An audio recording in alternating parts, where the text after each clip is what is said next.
But I want to look at another way we pollute the earth. It's found in Genesis 4 and verse 10.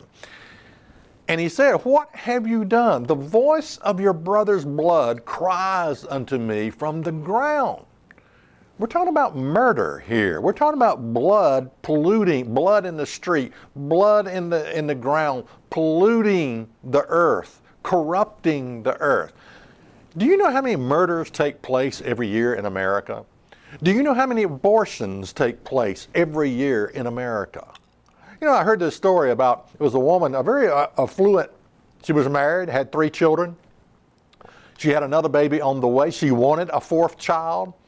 But the family had planned a skiing trip in the Swiss Alps. And she didn't want to cancel the skiing trip. So they made the decision to cancel the baby and have an abortion. Now what we're talking about here is lifestyle. Listen, very, very, very few abortions take place because of rape or the mother's life is in danger. Very few. Most abortion is about a form of birth control. Most abortions is about a lifestyle. I want to maintain my lifestyle. I don't want to give up my lifestyle. That's why most abortions occur. And the Word of God says, look, your blood, you've polluted the earth. So when God talks about polluting and corrupting the land, you got to understand something. He's not talking about trash on the streets. He's not talking about, oh, you people are not recycling. He's saying, look, you evil people have murdered your own unborn children, and their blood is crying from the ground. That's what he's talking about. So how do we human beings make the earth unclean? Well, let's take a look at this example, Jeremiah 5 and verse 7. "How shall I pardon thee for this? Your children have forsaken me, and sworn by them that are no gods, when I fed them to the full. Then they committed adultery, and assembled themselves by troops in the harlot houses." In other words, God says, look, this is how you pollute the earth. Your children have forsaken me.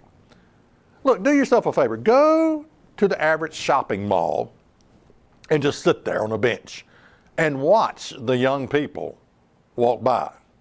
Look at their clothes. Their clothes look like they got them out of a bag of rags. Did you know you can get designer jeans with holes? You can pay money for this. Okay. They already have holes in them. All right? Just look at children, young people in the shopping mall. There is no self-discipline. There is no self-respect. Their language often is crude and rude. And God comes along and says, look, I fed them to the full. Yes, they've got, their parents give them money. Mom and Daddy gives them money. They're able to buy their food. They're able to buy their cell phone. They're able to buy, hopefully, a car. If they have a driver's license, that is. They can buy their iPad or whatever. And it never crosses their minds that God has provided, is the provider of everything good. In fact, a lot of them deny the very existence of God. Continuing on, Jeremiah 5 and verse 8, "They were as fed horses in the morning. Everyone neighed after his neighbor's wife." What's this talking about? It's basically saying they breed like alley cats. They breed like alley cats. And this is the reason these wicked children murder their own unborn. So when God talks about polluting and corrupting the land, He's not talking about driving around in an SUV. He's not talking about your carbon footprint. He's talking about perverted, twisted lifestyles that people live.